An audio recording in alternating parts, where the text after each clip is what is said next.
merci à l'École des entrepreneurs de Montréal de nous avoir invités aujourd'hui. Donc on est Catalaxy, Francis Pouliot et Arthur Prats. Et donc on va vous présenter aujourd'hui l'agenda. Donc on va présenter rapidement Catalaxy, une introduction aussi de personnel, donc qui sommes-nous. Aussi on va vous présenter le concept du Blockhouse, parce que je pense que c'est assez intéressant de le présenter aujourd'hui, étant donné vu les lieux dans lesquels on présente. Je vais parler rapidement de mon expérience en tant qu'entrepreneur, parce que j'ai eu la chance de travailler dans différents incubateurs et je suis entrepreneur, ça fait une dizaine d'années maintenant que j'ai construit plusieurs compagnies. Francis, après, va faire un Bitcoin 101 pour vous expliquer rapidement ce que c'est, donc Bitcoin, tout ce qui est cryptocurrency et autres. Et après, on va avoir une session de Q&A. Mais vu la salle, et peut-être même sur Internet si possible, n'hésitez pas à poser des questions n'importe quand et ça nous fera plaisir d'y répondre. Donc, qu'est-ce que c'est Catalaxy? Donc, Catalaxy, c'est un groupe de consultants d'à peu près 15 experts locaux de Montréal, experts donc blockchain et cryptocurrency, et une cinquantaine d'experts aussi d'un réseau mondial qui, bien sûr, est supporté par Raymond Chabot-Grant Thornton. Donc, on a 3 pôles d'expertise, éducation, formation de tout ce qui est blockchain dans les corporations petites et moyennes. On construit aussi des produits utilisant donc la technologie blockchain. Et on fait tout ce qui est due diligence, donc être sûr qu'un produit qui est présenté est bon. Donc l'équipe est composée, et aussi Francis, tu veux ajouter des commentaires? Ça va pour l'instant. Donc l'équipe est composée donc de Francis et Vincent qui sont les cofondateurs, Louis qui est le leader blockchain à Raymond Chabot-Grant Thornton, moi-même qui va vous présenter aujourd'hui donc le Blockhouse. Eric Nguyen, qui est en ce moment travaille énormément sur tout ce qui est intelligence artificielle, mais qui nous aide aussi, et Jean-François, qui nous aide à tout ce qui est standardisation et autres. Donc, rapidement, un petit peu une introduction sur nous. Est-ce que tu veux prendre 2 minutes pour te présenter peut-être? Oui, merci Arthur. Donc, merci pour l'introduction. Donc, je suis un des cofondateurs de Catalaxy. Mon titre, c'est Recherche et crypto-actifs ou crypto-devises. Essentiellement, je suis avec l'autre cofondateur, Vincent Gauthier, on est les subject matter experts sur tout ce qui est l'économie, la crypto-économie, comme on l'appelle. Donc, on voulait vous parler un peu de nos backgrounds personnels aussi, parce que vu qu'on est des entrepreneurs, on pensait que c'était assez intéressant. On n'en parle pas souvent de notre background avant Catalaxy, mais là, je pense que c'est plus approprié. Donc, moi, je suis un entrepreneur accidentel, c'est-à-dire que j'ai pas fait d'études pour être entrepreneur, puis je voulais pas être entrepreneur. J'ai fait des études en politique publique et économie, et j'ai commencé ma carrière comme un chercheur, donc un analyste en politique publique, donc vraiment 9 à 5 bookworm, là, genre écouter les nouvelles et préparer des nouvelles économiques et des analyses. Mais j'ai été propulsé dans l'univers du Bitcoin quand il y a des entrepreneurs du milieu Bitcoin qui sont venus me voir, et vu que j'étais un analyste en politique publique qui était assez, je dirais, éloquent sur la scène publique, un peu un genre de lobbyiste, là. Mais ils m'ont effectivement engagé comme lobbyiste. Donc, ces entrepreneurs-là, ils ont décidé de former en 2013 ce qu'on a nommé l'ambassade Bitcoin. C'est difficile de le décrire, mais à toute fin pratique, c'est comme un trade association. Fait que c'était un organisme qui regroupait certaines compagnies Bitcoin qui avaient des intérêts communs, particulièrement face à la présentation de Bitcoin dans les médias et face au public. Donc, en 2013, je ne sais pas si vous vous en rappelez, vous n'étiez sûrement pas dans Bitcoin à ce moment-là, parce que vous seriez, si vous connaissez Bitcoin bien à ce moment-là, vous seriez probablement des entrepreneurs Bitcoin aujourd'hui.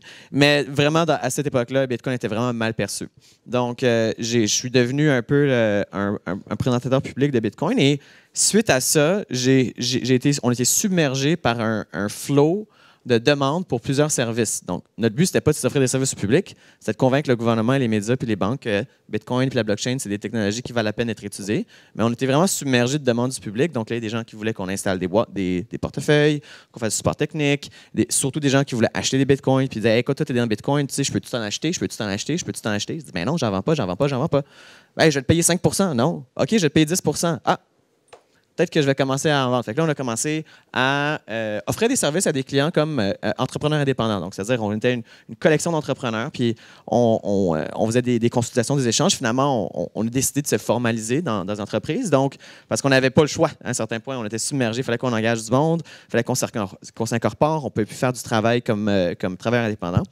Donc, c'est ça. Après ça, j'ai parti 2 entreprises dans le milieu des crypto-devises. On fait des logiciels de paiement, principalement, et d'échange de crypto-devises. Ma compagnie Bills, qui était ma startup avant de me joindre à Catalaxy, c'est une des plus vieilles compagnies, la 2e plus vieille compagnie blockchain au Canada. Et on permet aux clients de payer leurs factures avec des bitcoins. Essentiellement, c'est un service de paiement.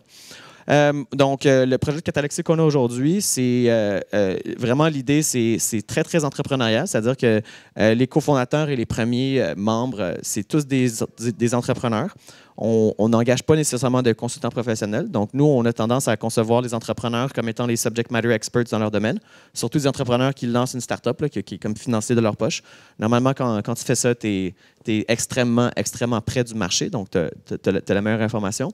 Les entrepreneurs, traditionnellement, ont tendance à aller chercher du financement, des prêts, du venture capital ou quoi que ce soit pour vivre, dans le fond, pour payer leurs dépenses journalières. Tandis que l'idée ici, c'est vraiment, avec Catalaxy, c'est de prendre les entrepreneurs et leur dire, ben, à la place d'aller chercher du financement, ben, est-ce que tu serais game de faire quelques heures de consulting pour nous par semaine, pour nos clients, puisqu'on est, comme je dis, on est submergé de toutes ces demandes. Et ce qu'on a besoin, vraiment, c'est de la main-d'œuvre. Donc, voici un peu pour moi et Catalaxy. Donc, Arthur, je ne sais pas si tu parlais de ton background comme entrepreneur avant Catalaxy aussi. Merci. Ouais. Donc, vraiment, similairement à Francis, j'étais pas du tout enclin à tout ce qui était entrepreneuriat, même si ça fait déjà un petit moment que j'en fais. Mais j'étais entrepreneur, donc j'ai commencé vraiment jeune, vers les 16 ans, 17 ans, pour avoir une source de revenus, pour payer mes études en partie. Et j'ai réussi à faire 2-3 compagnies qui m'ont permis justement de subvenir en partie à ces besoins-là. Pour étudier tout ce qui était... j'ai commencé en mathématiques et en physique à l'Université de Montréal, donc je suis français d'origine.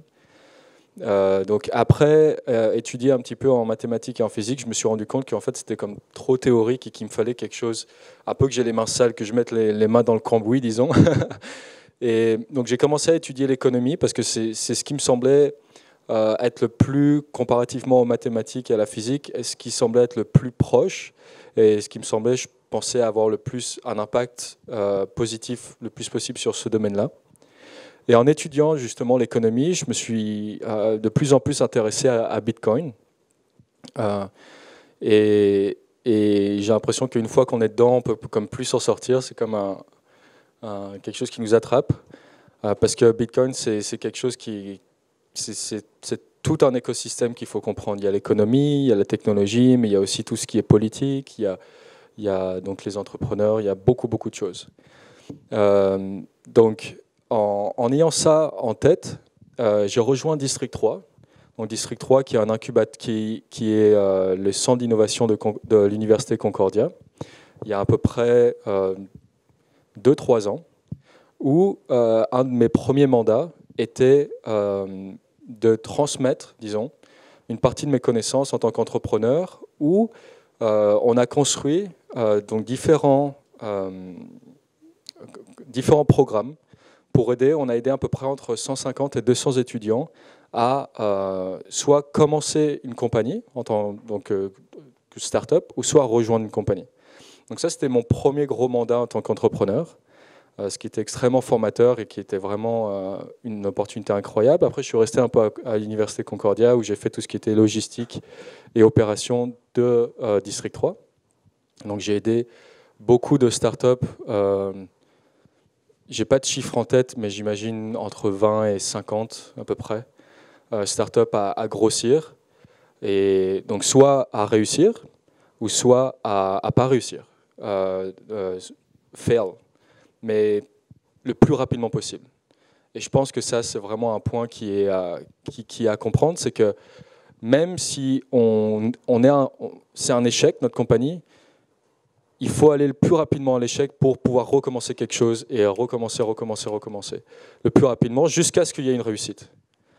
Donc ça, on va en parler un petit peu plus en détail tout à l'heure, parce que je pensais que c'était approprié, vu les lieux, qu'on parle de ce qu'est l'innovation, comment est-ce qu'on peut arriver justement à ces innovations-là le plus rapidement possible. Donc ça, c'est un peu Ah oui, et aussi, donc j'ai commencé une compagnie en blockchain il y a à peu près, ça fait 1 an et demi maintenant. Donc on fait tout ce qui est, on essaye de sécuriser l'identité des personnes en ligne. Donc je ne vais pas rentrer trop en détail, mais c'est ça. Donc ça fait 1 an et demi, c'est ça, à peu près 1 an et demi qu'on travaille dessus. Et puis j'avais aussi été à l'Université Concordia, un des membres très actifs des Crypto Asset Society. Donc c'était tout ce qui regarde Bitcoin et autres. Donc ça, c'est pour nos backgrounds. Donc aujourd'hui, j'aimerais aussi vous présenter donc, le Blockhouse. Donc le Blockhouse, en fait, c'est un des mandats de Catalaxy. Donc un des mandats de Catalaxy, comme l'a très justement dit Francis, c'est d'être très proche de la communauté blockchain et Bitcoin, le plus proche possible. En fait, tellement proche qu'on veut accueillir des personnes de la communauté dans les bureaux de Catalaxy. Et ça, c'est en fait avec notre approche qui est vraiment communautaire et vraiment aller le plus rapidement possible, qu'on s'est rendu compte, donc justement après 4 ans à travailler dans cette industrie-là, qu'il fallait être proche parce que l'innovation vient des entrepreneurs, vient un peu des tranchées, disons, vient des personnes qui ont tout à risquer, tout à perdre. C'est là où l'innovation vraiment émerge. Donc c'est ça. Donc le Blockhouse répond à un problème qui est le manque de feedback du marché, le manque de ressources qu'a les startups à grossir. Et dans notre cas, qui est blockchain et Bitcoin, soit peu d'éducation ou soit pas d'éducation du marché. Donc c'est pour ça qu'on a créé le Blockhouse. Donc le Blockhouse, c'est un espace physique qui sera vraiment très proche d'ici, en fait. Et on veut rassembler les meilleures ressources techniques, légales, financières et autres pour aider justement cette communauté blockchain à aller de l'avant le plus rapidement possible. Et donc l'équipe de Blockhouse, qui est composée uniquement de personnes de Catalaxy, dont moi, aussi Francis sera en partie, donc sera présent et aidera, j'en suis sûr, grandement. Donc on est vraiment dédié à aider à l'établissement justement de l'écosystème blockchain. Donc, je prends juste un verre d'eau. Donc j'aimerais parler un petit peu, donc pendant les 15 prochaines minutes, j'aimerais parler un petit peu de ce que je pense ce qu'est un entrepreneur et comment est-ce que l'innovation émerge, disons. Donc déjà, qu'est-ce que c'est qu'un entrepreneur? Donc déjà, pour moi, il y a 2 catégories d'entrepreneurs. Il y a les entrepreneurs traditionnels, donc les restaurateurs, les coiffeurs et autres. Pour moi, ça, c'est des entrepreneurs. Mais il faut comprendre que les entrepreneurs, pour qu'ils aient vraiment un impact important... Oui, tu as une question? Ah, ok. Oui, et si vous avez la moindre question, d'ailleurs, n'hésitez pas. Et même en ligne, s'il y a des questions, n'hésitez pas de les poser. Je ne sais pas si c'est possible, mais... Ok, bon. Ok. Donc c'est ça. Donc il y a 2 catégories. Donc il y a les coiffeurs et autres. Donc ça, c'est des entrepreneurs et c'est cool. Mais ils ont déjà, disons, un business model à suivre qui est assez simple. On peut même les trouver en ligne. Je me suis amusé plusieurs fois à rechercher des business models de coiffeurs, etc. On a juste à faire plus ou moins copier-coller. On va à la banque, on prend un crédit, on cherche un endroit où mettre son salon et puis c'est parti, ça commence. Donc ça, c'est des entrepreneurs. C'est cool, mais ce n'est pas vraiment ce qui nous intéresse aujourd'hui. C'est plus tout ce qui est innovation. Donc, qu'est-ce que c'est qu'un entrepreneur qui innove et pourquoi innover? Donc, pourquoi innover? C'est parce que le marché le demande. Tous les jours, comme l'a dit très justement dit Francis, et ça on parle de ça d'il y a 4 ans, tous les jours des personnes venaient nous voir pour dire on aimerait soit acheter du Bitcoin, soit commencer une compagnie, soit faire n'importe quoi. Et tous les jours, il y a 4 ans, on ne pouvait pas forcément les aider parce qu'on n'avait pas les ressources. Et on ne savait pas aussi vraiment comment faire. Et parce qu'il faut comprendre que aussi cette méthodologie qui s'appelle la méthodologie Lean, qu'on va voir un petit peu plus en détail tout à l'heure, n'était pas forcément aussi mainstream, disons, n'était pas forcément aussi connue. Et il n'y avait pas aussi forcément tous les aides qu'aujourd'hui les entrepreneurs ont à leur portée, comme donc cette place où on est aujourd'hui. Et donc c'est ça. Donc c'était beaucoup plus compliqué. Et donc là, on est vraiment dans une vague où on peut avoir un impact important avec une équipe qui est de peut-être 1, 2, 3 personnes. On peut vraiment commencer quelque chose de vraiment intéressant. Donc, comment innover? Donc, on va parler un petit peu justement de la méthodologie Lean, qui est en gros apprendre, construire, mesurer. Et après, soit on scrap tout, ou soit on prend juste une partie et on recommence ce schéma-là. Et le but, c'est d'aller le plus rapidement possible. Donc, apprendre. Donc, il y a 3 niveaux de validation qu'il faut comprendre pour créer une compagnie. Donc, il y a le niveau 1, disons, qui est les recherches académiques ou les recherches de connaissances personnelles. Donc c'est genre, mettons, j'ai une certaine expérience, j'ai l'impression de comprendre plus ou moins le marché, je m'informe, je vais à l'université, je vais à la bibliothèque, je prends des journaux ou autres. Ça, c'est le premier niveau de validation. C'est un niveau qui est bon, mais qui n'est vraiment pas suffisant pour commencer quoi que ce soit, parce qu'une idée reste une idée, et c'est très différent d'une compagnie. C'est tout un monde. Le deuxième point, c'est la validation par interview. Donc ça, c'est un point qui est très solide. Mettons par exemple quand on veut aller vers les capitales de risque ou quoi pour récupérer de l'argent, mettons.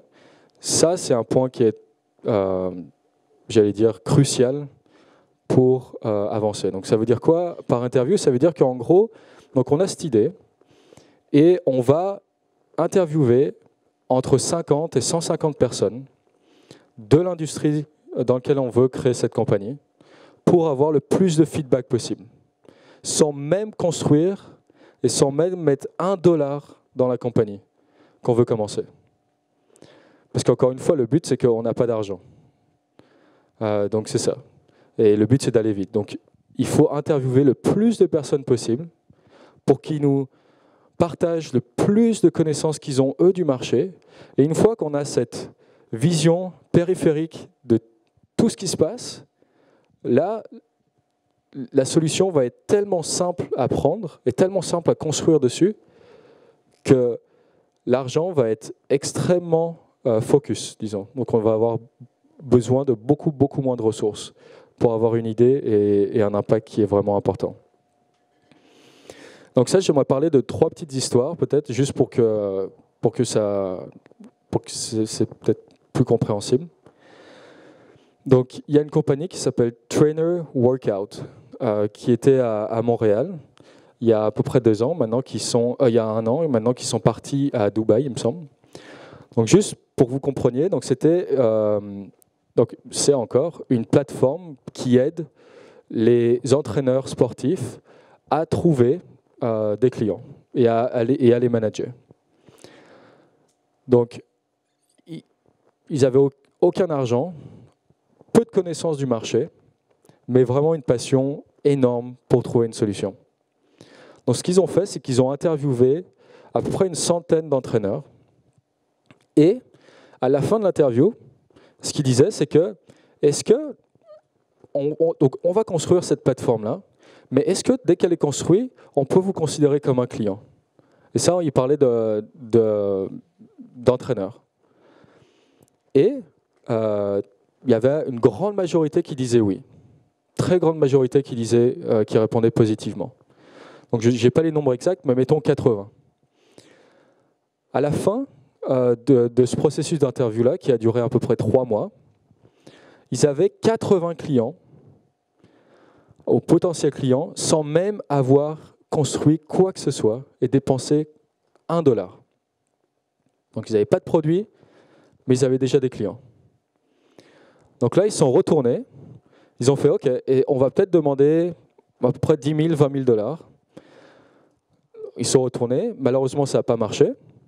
Donc là, ils ont continué un petit peu leur interview pour vraiment se concentrer sur un produit qui aurait le maximum d'impact dans ce marché-là. Donc ils ont continué. Ils avaient 300 entraîneurs. 300 entraîneurs sans même avoir un produit.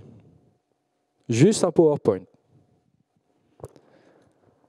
Et ce qu'il faut comprendre aussi, c'est que les entraîneurs ont une relation one-to-many. Donc ça veut dire quoi? Ça veut dire que eux, ils engageaient des entraîneurs, mais aussi leur clientèle, c'était aussi les personnes qui se faisaient entraîner.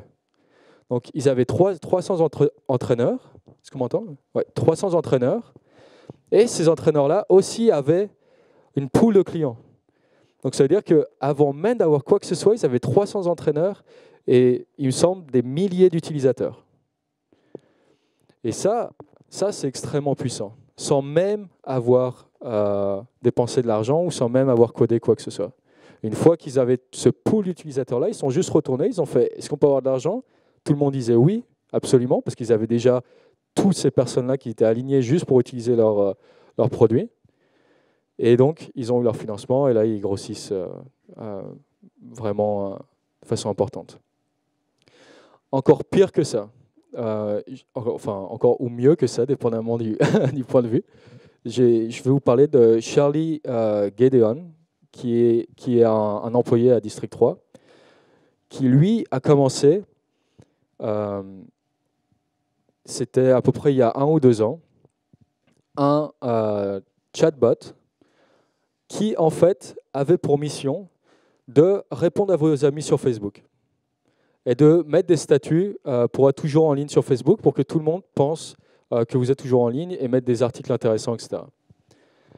Et donc, ils avaient juste pensé ça juste pour s'amuser. Il n'y avait pas de compagnie, c'était vraiment juste pour s'amuser qu'ils ont dit où est-ce qu'on peut pousser, disons, la folie des chatbots le plus loin possible.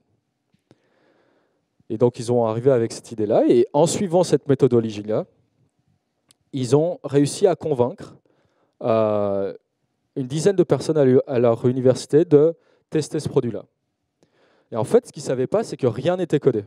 Rien n'était codé. C'était eux, dans le background, qui postaient, qui trouvaient des articles et qui répondaient à leurs amis.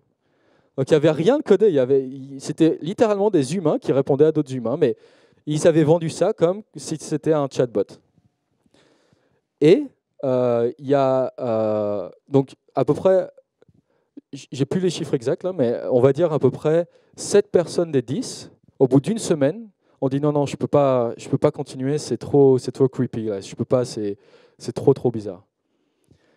Mais il y a 3 personnes qui, eux, étaient ultra satisfaits et qui voulaient continuer le challenge, enfin la solution. Donc ils se sont dit, OK, on peut pousser ça plus loin, on va pousser ça plus loin.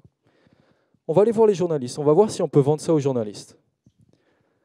Et donc, ils ont contacté des journaux comme Vice, Motherboard, des journaux un peu comme ça, un peu underground, disons.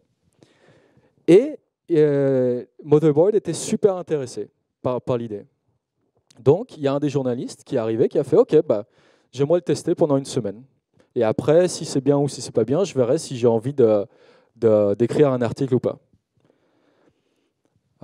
Donc, ils étaient « Bon, OK, c'est parti. » Et il ne faut pas oublier qu'encore une fois, c'était des humains qui répondent à des humains. Rien n'était codé. C'était complètement du vent, là.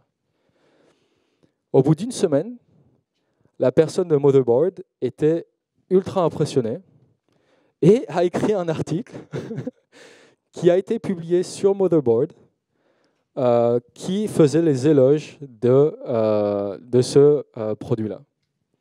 Et ça, c'était au Danemark qu'il a été publié. J'en suis sûr, on peut le retrouver, vous pouvez le retrouver assez facilement.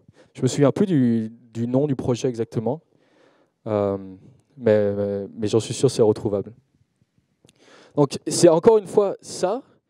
Donc la méthodologie Lean, c'est un outil qui est extrêmement puissant. Et le but, c'est d'aller, encore une fois, le plus rapidement possible avec le moins de ressources possible. C'est vraiment étonnant à quel point on peut arriver à avoir des résultats sans une ligne de code, sans même avoir rien du tout, là. Donc, ça, c'est pour des produits qui ont été exposés à des modèles qui existent déjà. Mais comment est-ce qu'on fait pour créer des produits ou des compagnies avec des modèles qui sont, disons, qui n'ont pas de précédent, comme un peu Bitcoin, comme blockchain. Et ça, c'est un autre challenge. Parce que, encore une fois, le chatbot, même si c'est une idée qui est super cool, on peut le remettre un peu au monde réel, on peut comme le retranscrire assez facilement. Mais comment est-ce qu'on fait quand le framework est même complètement nouveau? Par exemple, à ma compagnie, à mon autre projet Ephemeris, ça c'est un des problèmes qu'on a, c'est que les gens ne comprennent même pas forcément le framework. Donc, ils comprennent l'idée de ce qu'on veut faire, mais ils n'ont aucune idée de comment dans la vraie vie ça va se passer.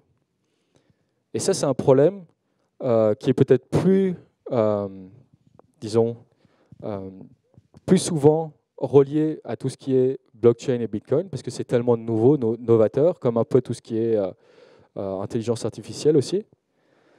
Mais encore une fois, on revient au même outil. Il faut interviewer le maximum de personnes, il faut parler au plus de personnes possible, il faut construire, il faut mesurer ces résultats-là. Donc si j'ai un takeaway, c'est avoir une idée n'est pas suffisante. Il faut s'entourer d'une équipe qui est multidisciplinaire et qui est là pour vous soutenir, qui est aussi passionnée que vous. Il faut tester le marché, comme on a vu, et il faut aller vite. Il faut aller le plus vite possible. Donc là, je vais passer la main. Donc j'espère que ça vous est utile. Là, je vais passer la main à Francis, qui va vous parler plus de Bitcoin et blockchain en général. Oui, donc là, la prochaine partie, ça va être une partie plus, dans le fond, général sur ce qu'est Bitcoin.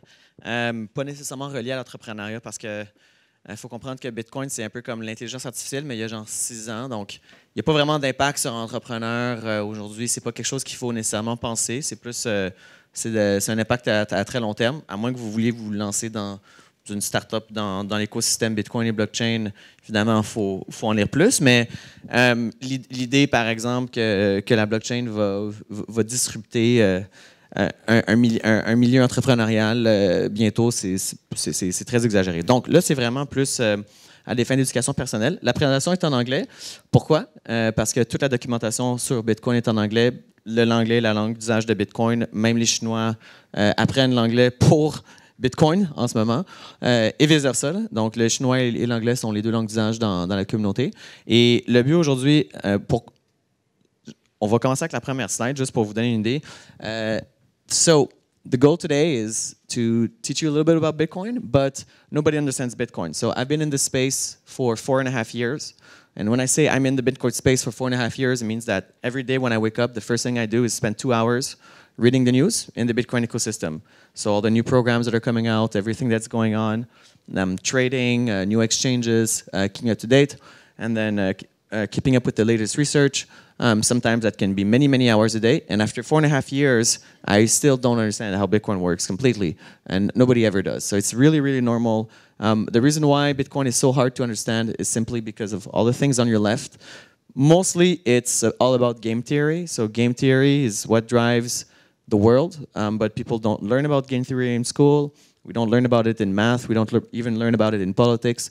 Politics and economics, we have something called public choice theory, but this is the correct way to conceive the world is by looking at game theory. And a lot of the way that blockchains are constructed on principles of game theory. So that's really what usually people don't get. We're going to try to get a little bit of that today.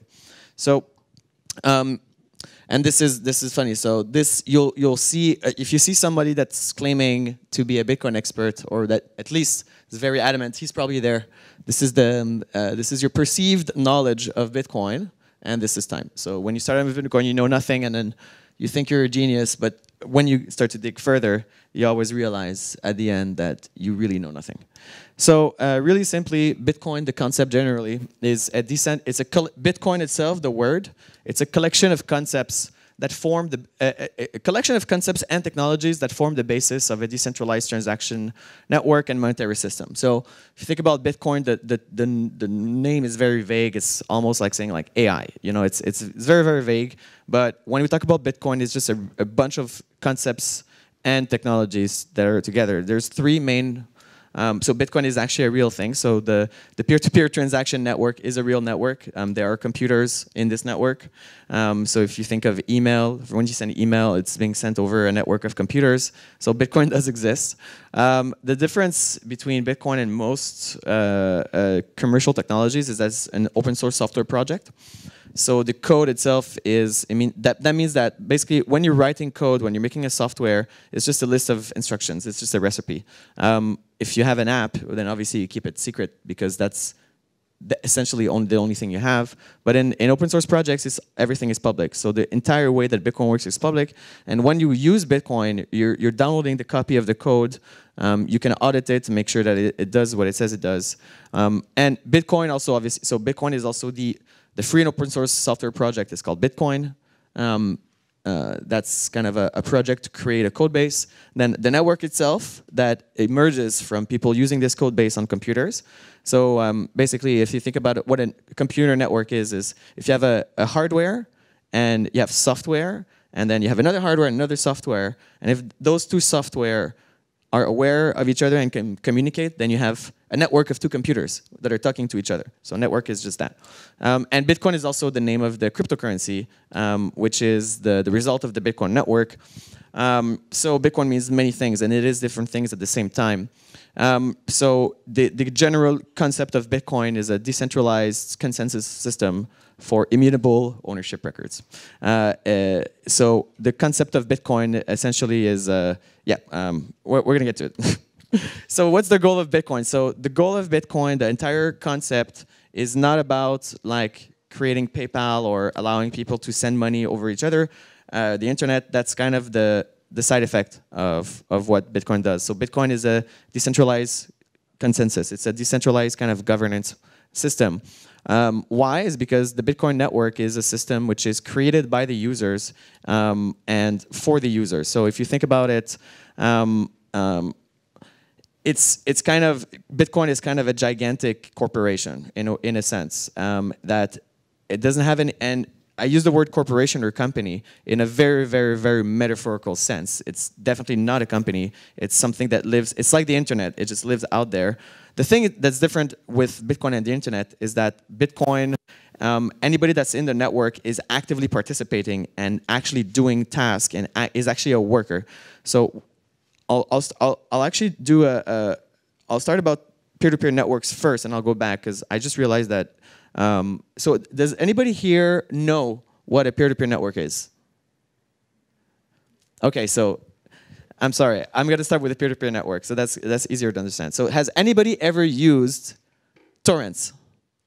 Has anybody downloaded a torrent? It's not illegal to download. You can download torrent of a legal file, so don't be afraid. Torrenting is just the technology. So you probably have used torrents, whether or not you know about it. So BitTorrent is a peer-to-peer network. So if you look at a traditional computer network, imagine an image of something in the middle and like little balls around it and linking to the thing in the middle, like a flower, right? So in the middle you have a server, and on the edges you have clients. A client in technology and software is a software. It's an app. It's not like a client in a business.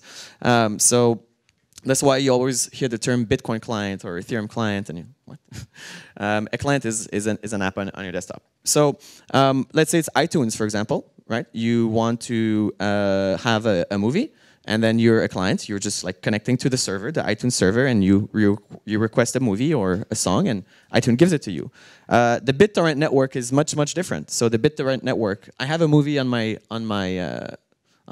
computer, and I'm gonna let anybody that wants it, I have access to it. And everybody's running the peer-to-peer network. So when I'm downloading a movie, I got like 100 people that are sending me a little tiny bit of their movie, and my kind of software is asking for all these little bits of movies and reconstructing it on my computer so that at some point it's complete and I can watch the movie.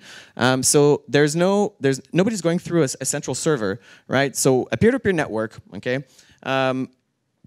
Let's see if I can have a better definition of a peer-to-peer network somewhere. So a peer-to-peer network essentially is a network where every participant is a consumer and producer of resources at the same time.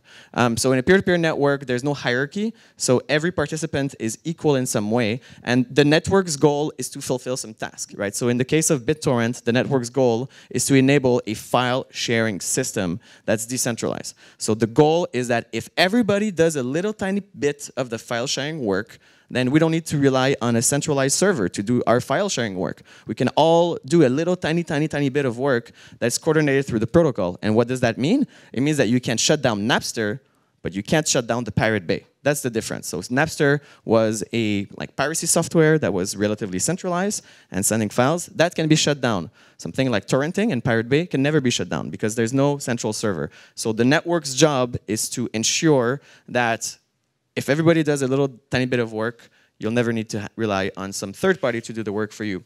So Bitcoin is structured as a peer-to-peer network on top of the internet. So these are we're talking about internet architecture, networking technologies. It's very complicated subjects, I know. But when you talk about the internet, you're talking about a stack of layers. Okay, so I can even show you the main layers of the internet. It's TCP. You have IP, TCP/IP. You have FTP, an old school file transfer protocol that still used in banks today. SMTP, the email protocol. HTTP for web pages. Voice over IP for Skype. So these are protocols, and a protocol is just a set of rules that's encoded in software, which allows computers to communicate, right? So Bitcoin is an internet protocol. It's actually an internet standard as well, and it's kind of the missing kind of layer of the way we see it in the internet protocol architecture. A money transfer protocol, obviously. There was when internet was created, when TCP/IP and HTTP became standards, there was actually talks of the money standard, but it never ended up being produced because it never worked before Bitcoin existed. So going back to what's the goal of Bitcoin, okay? So the network, as I said, is kind of this mega kind of, imagine like an ant colony, I guess, this mega hive, right? And the hive needs to do some work. We're gonna get into what Bitcoin does. Basically, the Bitcoin system creates the blockchain, which is what we wanna do. But that's just to frame this idea as we're trying to get people to run a network. We're trying to get people to collaborate in doing stuff. And those people don't like each other. They hate each other. In fact, Bitcoin's assumption is that everybody hates everybody. Everybody wants to screw over everybody. Bitcoin is completely free market from A to Z. That means that at no point in time can you ever expect someone to not screw you over if they have an opportunity, because you know that eventually on a long enough timeline, someone will. So the system is built in such a way. So how do you get anonymous, untrusted parties to corroborate in an open and hostile environment, to agree on a single source of truth, Bitcoin's blockchain, and to agree on the rules by which the blockchains are created? This is the goal. So Bitcoin didn't come out of nowhere. I'm sure you've all heard the origin myth of Bitcoin is that this anonymous programmer, Satoshi Nakamoto, released it on the web. I am actually I'm a Bitcoin historian, so I know a lot about that. We'll skip the details, but essentially, yes, an anonymous programmer created this idea on paper, and he released it to the web. That's in a mailing list, which is really simply titled, "I've been working on a new electronic cash system that's fully peer-to-peer with no trusted party." The thing is, available at bitcoin.org, which is Satoshi's website, and he says the main properties are, there's no double spending, there's no mint or trusted third parties. The participants can be anonymous. I'll skip the rest because it's mumbo jumbo, but. He published this on what's called the Cypherpunks mailing list, which had been active since about the early 90s. And I was just doing research yesterday. Cryptocurrency and all that kind of stuff was being actively discussed in the early 90s, but in obscure mailing lists over the internet of mathematicians. You look at all the the signatures, and it's all math professors. So the idea is to say that the Bitcoin system didn't emerge out of nowhere. This was probably one of the thousandth publication on that mailing list of a document, probably the 25th or 30th big cryptocurrency proposal. And it was building off the work of the cryptographs of the late 90s and the late 80s, early 90s. So we already covered like what Bitcoin is. It's that protocol, right? So it was just to give you a kind of an origin, a story for that. But Bitcoin is a protocol. We've already seen that. So this is what the Bitcoin network looks like. Okay, I know it's really confusing, but the general idea that I wanted to show you is that there's no like the bank. You know, the central bank is here. You got some mining nodes, some wallet nodes. You got these different guys talking to each other, and it's kind of like a very chaotic web. But this maintains the blockchain. But the important part is like you can kind of see by looking at that there's no kind of backlog or anything. The only reason why the nodes are different is because different software do different tasks in the network, essentially. So I'm gonna try to make you understand now how Bitcoin works with an analogy, by first studying an existing monetary system, which is called the Rye Stone system of the island of Yap. So has anybody heard of the island of Yap ever before? No. Has anybody heard about Rye stones? Probably not. It's a very fascinating story, and you'll understand why it's a perfect way to conceive Bitcoin. So there's this island in the South Pacific, very close to Fiji, which is called Yap. And Yap at some point was a pretty dominant cultural force in the region. So they developed a very interesting monetary system. So if you study money, which nobody does, because even as an economist, they don't actually teach you how money gets created, and you end up thinking it's printed by the government when it's actually fractional reserve by banks. But anyway, for this system particularly, in study of money, it's very fascinating. So there's nothing scarce on Yap. And if you learn about how money works, one of the most fundamental properties of money is that it's scarce and it's not reproducible. So that's why nobody uses grass as money, or nobody uses sand as money, because it's not scarce and it's not limited in supply. So they didn't have any commodity or material for their money system. So what they decided to do is to go to other nearby islands on these massive rafts, and they would carve out massive slabs of granite and bring them back to the island. So the granite itself is not scarce, but what is scarce is the work that the guy is doing to go from his island to another island, carve out, and this is a reproduction, but you can imagine that they would all die all the time doing that. In like the 15th century, going on these really bad rafts, they would come back, introducing these monetary units into the system. So let's just say that Bob leaves one day, goes on the island, carves out the block of stone, comes back. So this is how the new currency units are introduced in our system. It's fractional reserve lending, or it's the government, the Central Bank of Canada issuing new base money. In the system, it was and in our system, it's political decision making and bank policies and audit trails that regulate this, right? So the banks can't print that as much as they can. They need to keep at least 3% in reserve. And the government, with its monetary policy, can get elected or not elected. So there's this check and balance there for deciding how the money is issued. But in this system, it's just anybody can do it. Anybody can leave and come back, because we all know that if you come back with a stone, there's no other way. That you need to have done some kind of work for that stone to exist. So come back with the stone. Okay, what do I do with this? Is actually the stone. It's massive. You can't move it, right? So that's not a coin. It doesn't fit in your pocket. This is the actual currency. If you go to Le Musée de la Civilisation Ottawa, you'll see one of them. So what do you do if you want to spend it? So you go back to the village and then say, okay, I want to buy one of those houses there. So I'm gonna call a meeting of villagers. Right? I'm going to call a village meeting, and everybody's going to be there. And the first thing I'm going to tell everyone is, okay, so you all just saw me come back with the stone, right? And everybody's going to say, right, because they actually saw him. If someone says no, they'll be like, okay, there's like 95 people that said yes. You 5 say no. We'll just agree that it's yes, okay? All right, so everybody agrees that it's his stone. He can kind of leave and doesn't need to like lock it, because everybody knows that this stone is his. So if he wants to send it to this guy's name is Bob. He wants to send the stone to Alice because Alice has a house. And he's not going to like move the stone over. It's too heavy. So what he's going to do is he's going to say, all right, everybody, we've just agreed that it's my stone. Okay? Now we're going to agree on something else. I'm going to give it to Alice. And all of y'all are supposed to remember that. Okay? So I say, I send the stone to Alice, and all of you guys just remember that. And then everybody goes on his own way. 1 month later, Bob comes back. And Bob calls a village meeting, and Bob wants to spend the stone again to buy Charlie's house. What is the village going to say? The village is going to say, we remember, we were there last time. You send it to Alice. So now it's Alice's stone. Therefore, Alice is the only person that we will allow to come to call a village meeting to spend this stone because we remember. Ergo, the blockchain. This is essentially the blockchain. So this is how Bitcoin works. So in this system, there is a ledger, a system of accounting, which is in people's minds. It's in people's heads. The reason why it works is that people are not anonymous, and they do trust each other because they're in a small village. So they're able to maintain this decentralized ledger with no central authority because they trust each other.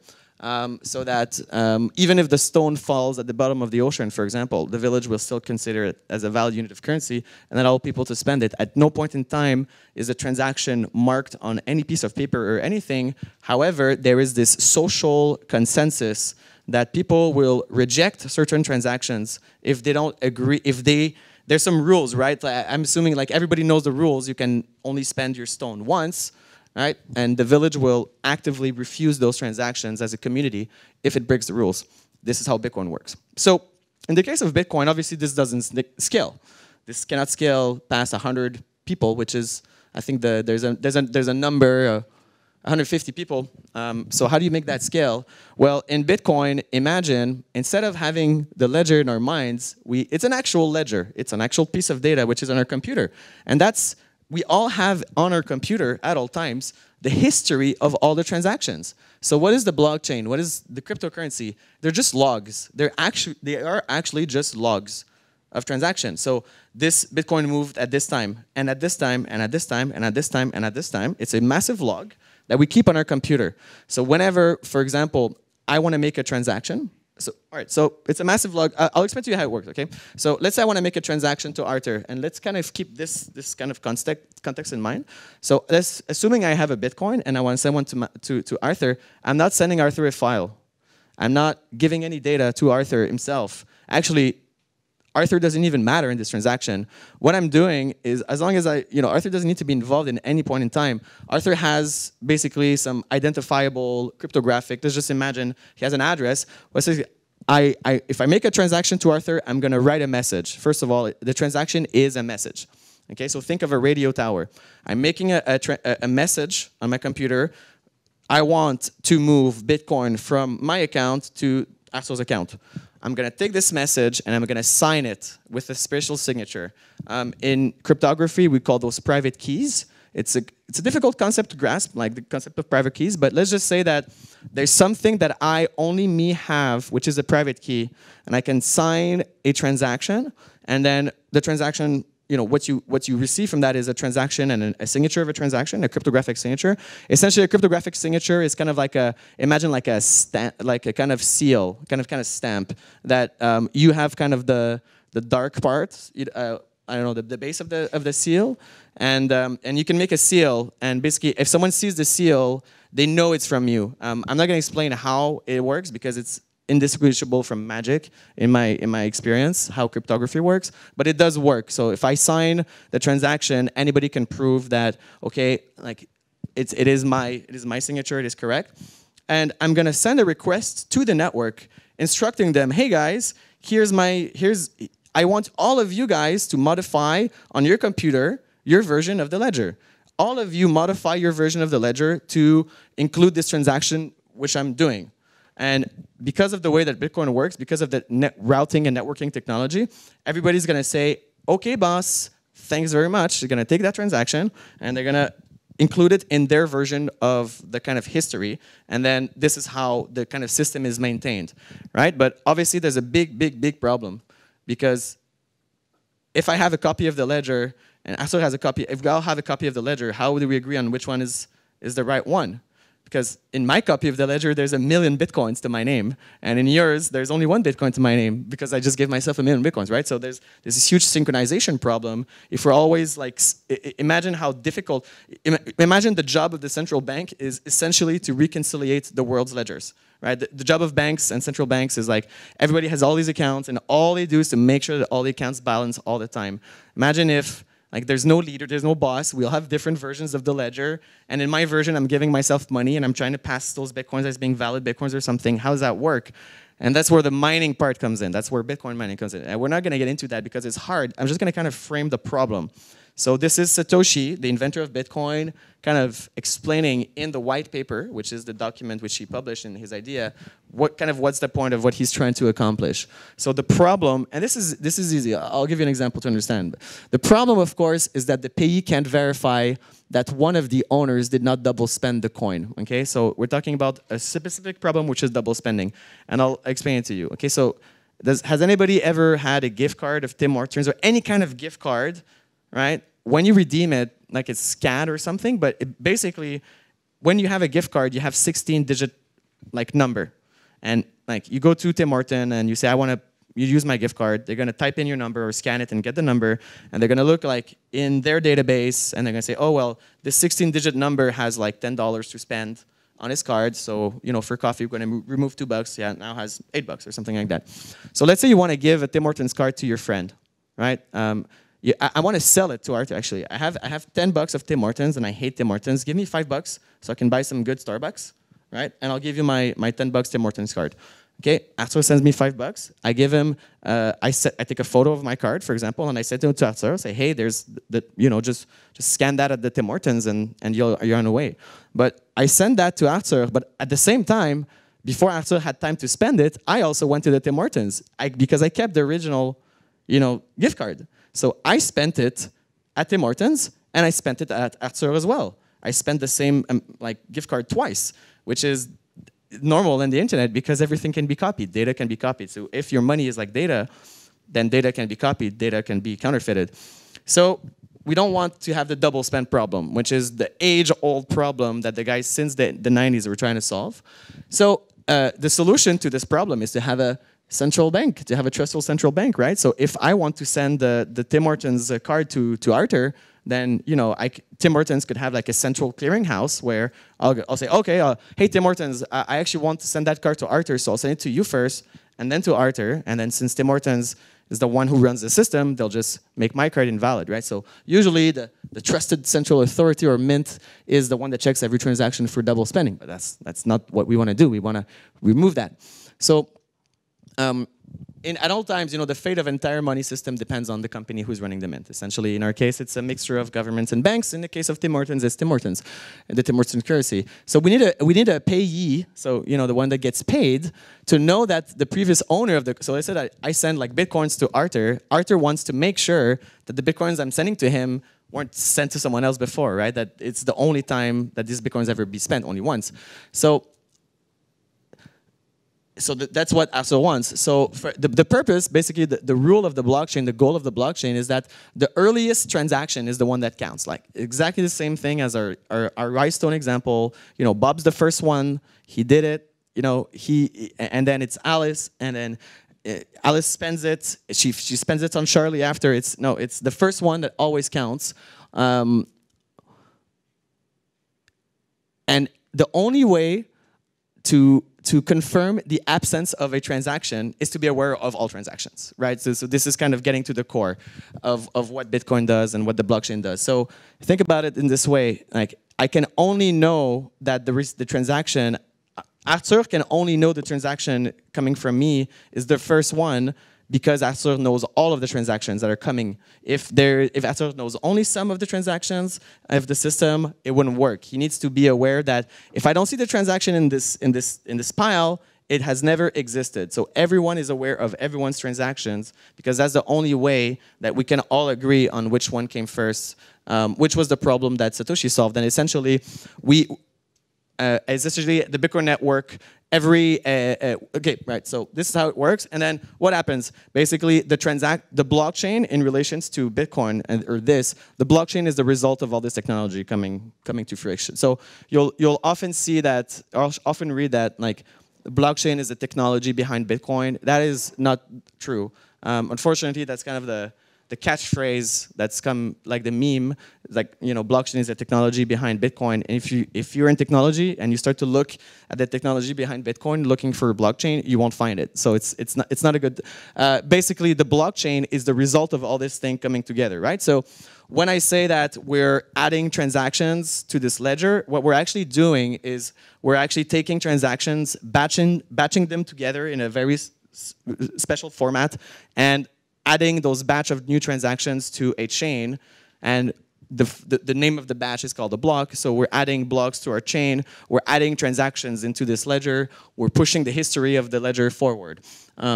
So the result of all of this is the single source of truth. That's why we call the blockchain kind of a source of truth, is that, you know, this is the official version of the history. We all come into agreement on that through the process of mining. So I'm gonna stop here. I'm just gonna really quickly, one of the reasons why I did that in English is because you are supposed to do work by yourself to figure this out.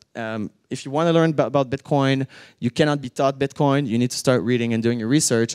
The idea here is to give you like a very quick primer, just to make sure, like, kind of understand some of the words. So to get started to understanding Bitcoin, a lot of people tell me, you know, if you can't explain it like a 5-year-old, it's not a good idea. Like, I don't believe in that. Bitcoin is complicated. You need to do some research. So really quickly, digital signatures. Okay, if you just Google, again, Google is your friend. Digital signatures. Digital signatures specifically refer to cryptographic signatures. Okay, so if you make a signature like on Paint and you send it to your friend, it's not a digital, it'll be a digital image of a signature. A digital signature or a cryptographic signature, if you really want to make sure you're reading the good stuff, you need to understand that to understand any kind of blockchain. Why? Because a Bitcoin is not the yellow thing that's in the newspaper that the journalists are showing you. A Bitcoin or a Ether is a log of signatures of me passing off the Bitcoin to Arthur, Arthur passing off to someone else. So like when you make a Bitcoin is nothing. It's just a history of people signing off something. And they're signing off a unit. But the unit is just an account. It's in our heads, right? So when I sign off 2 Bitcoins to Arthur, I'm not signing off a box that contains 2 Bitcoins or anything. I'm just signing a message saying 2 Bitcoins. So if you don't understand how the signature system works, and digital signatures are not too complicated, but it is a little bit complicated. So encryption, I mean, digital signatures are kind of like another one, okay? So I don't know if I have it somewhere. Okay, so most important thing you need to learn is cryptographic hash functions. It looks super hard to understand. It's super easy to understand. Basically, if you all remember the functions from school, right? F, parentheses, x equals y, okay? The function, the input, the output, okay? So the function is SHA-256 is the cryptographic hash function. What you put in it is, let's say we put a phrase like fox. We do the math on that, and it's going to give you, boop, some random piece of data, right? From this piece of data and the algorithm, you could never, ever, ever, ever, ever guess this. So remember, like in school, when you get f the x equals y, and they give you y and f, and you're supposed to find x, you'll never be able to do that with these very special mathematical functions. It's impossible. The main feature is that, okay, let's say fox, right? So the red fox jumps over the blue dog. It gives you something different, but let's say I change a letter. If I change any type of letter, anything in that, this could be the encyclopedia, and I'm changing 1 dot, 1 comma, I do the same function, it's going to give a completely new number, which is impossible to guess in advance. So this is kind of like the magic kind of black box part of blockchain. So cryptographic hash functions, read about them. Essentially, all you need to know is that if you have this, and you have this, and you have this, you know, you can see that it all fits. If you have this and you have this, you can't get this one. So you can, with this kind of math functions, just understanding how it works, you can create some pretty cool stuff. So really just maybe another just terms that you may want to read about. So cryptographic hash functions, read about them, and also public key encryption. These are the two like math concepts that you should read about at home. So regarding time is pretty much up. I mean, we've done 59 minutes of presentation out of 1 hour, so that's pretty good. So basically, Bitcoin has all sorts of things in it which are also very complicated to understand, like where do Bitcoins come from, how are they mined, how many Bitcoins are out there, why are there this number of Bitcoins. Just really, really simply, the act in a peer-to-peer network, the act of doing this work actually costs something. It costs electricity, it costs time, it costs machines, it costs engineering, a lot of things, right? So there's usually some kind of incentive in peer-to-peer networks, and it's usually reciprocity. Like in torrents, if you have your torrent client, you have seeders and leechers. A seeder is someone that has a movie and is making it available to everyone. A leecher is like the term says. He doesn't have the movie, he's just collecting it, and it's like, haha, as soon as I download the movie, I'm gonna stop the program so that I'm not sending it over the internet and not wasting my bandwidth or something like that. In Bitcoin, the incentive needs to be very strong. So people are actually paid by the network. So when you do this work to bring the blockchain forward by doing all this kind of calculation and math and running the protocol on your computer, you're actually rewarded by the Bitcoins that are newly created. I could spend like an hour on that. So, but essentially, the idea is that Bitcoins, the new currency units, like in the system of YAP, anybody can kind of create the new currency units if they can demonstrate that they did the work. In the case of Bitcoin, it's a cryptographic mathematical puzzle. In the case of YAP, it's just like a trip on a boat with a stone on your back or something. But if you can demonstrate that you do the work, then you're allowed to issue the currency. In Bitcoin, the work is basically like the miners, some of the participants in Bitcoin, they're secure in the network. They're like giving electricity to the network. They're like a battery, powering it against attackers in a very analogous sense, and they are rewarded with new Bitcoins. So that's pretty much it. Where the price of Bitcoins come from, and that's the last thing I'm going to talk about. So people say, why does Bitcoin have value? It's backed by nothing. It's not backed by gold. It's not backed by the government. Bitcoin is a free market currency, like most currencies, which means that ultimately the governments can't determine the price of their currency. They can only determine like how many currency is being issued, right? Or they can force other currencies to buy into their currency, but basically every currency is free market system. Basically, there are properties inside Bitcoin that are valuable, the anonymity, the encryption, the open accessibility to it, and there's a limited number of Bitcoins. That's why they have a price. So basically, if you want to use the features of Bitcoin, if you want to use the network, like imagine this network I was telling about where you can transfer value, which is part of the internet protocol architecture. If you need to use it, then the network doesn't understand any other thing than the signatures and these arbitrary amounts, these arbitrary numbers. And there's a fixed limit of these numbers out there that you can use to make transactions. So if you want to use the Bitcoin network, you need to get one of those Bitcoins first, right? You need to, if I send Bitcoins to an actor, they need to come from somewhere. And if they come from somewhere, it means I need to buy them from somewhere, or I need to buy them from a miner. So there is supply of Bitcoins on the market, which looks like this. So very, very simply, over time, the number of Bitcoin created decreases.